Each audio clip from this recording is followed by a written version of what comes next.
That's the great producer-director Jason Blum talking to us yesterday at CNBC's Evolve Summit about the changing theatrical window, the historic innovations in media.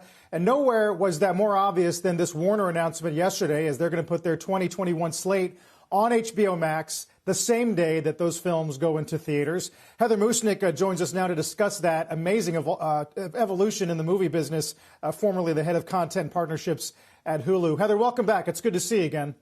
Hi, thanks so much. Thanks for having me back. And this is the really takes yesterday on this were either that the window's completely collapsed and Hollywood's changed forever.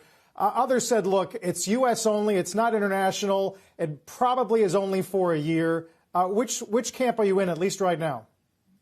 I think personally, the cat's out of the bag.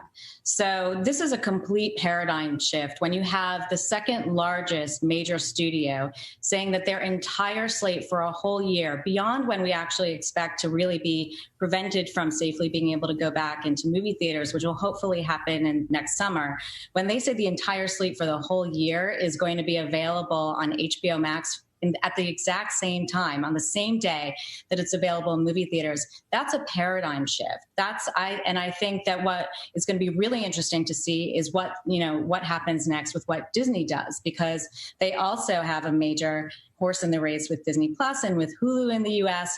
And, there's going to be a lot of pressure for them to make a decision very quickly as to how they're going to, what piece they're going to play against the theatrical distribution negotiations. Right. You don't think that Mulan and Soul are already a tell as to what Disney's thinking may be? I think it's a toe in the water. With Mulan, they charged $30, and you had to be a Disney Plus subscriber. So they were charging on top of the subscription.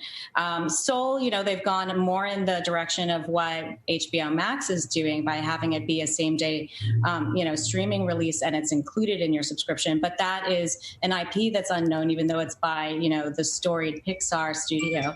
And so I think they have a bigger decision to make. They've been pushing off their releases of Black Widow and others into, who knows when that's actually going to be released. It was supposed to be out this year. We have West Side Story. We have other major motion pictures that are supposed to be released from either Disney or Pixar or 20th Century Fox, which they recently bought. And so they actually they're going to be in a position, they're in the next position to really make a decision about a much bigger move, similar to what HBO Max has done in order to compete. Yeah.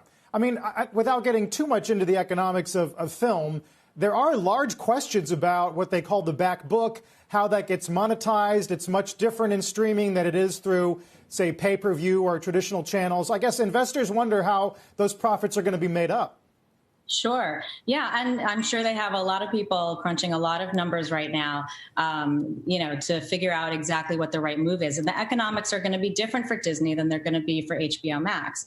So, and when you look at digital as well, it's a very different rev share. So box office, you're splitting half of that with the theaters. In digital, you get to keep, if it's your own streaming service, you keep most of the revenues, except for distribution fees that you're, being charged, which are in the 10s and 20s. It's not 50. So they have a much higher percentage of the revenues. And, and they're going to have to make decisions between PVOD and their new homegrown streaming services, which is which are also different models from each other.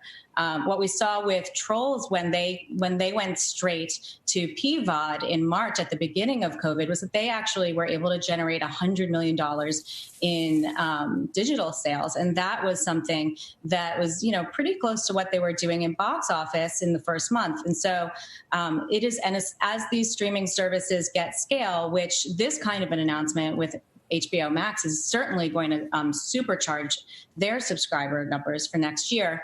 They're going to start to have bigger and bigger budgets to offset, the losses. And I think at this point, they really need to make a decision on how seriously they're betting on their digital future.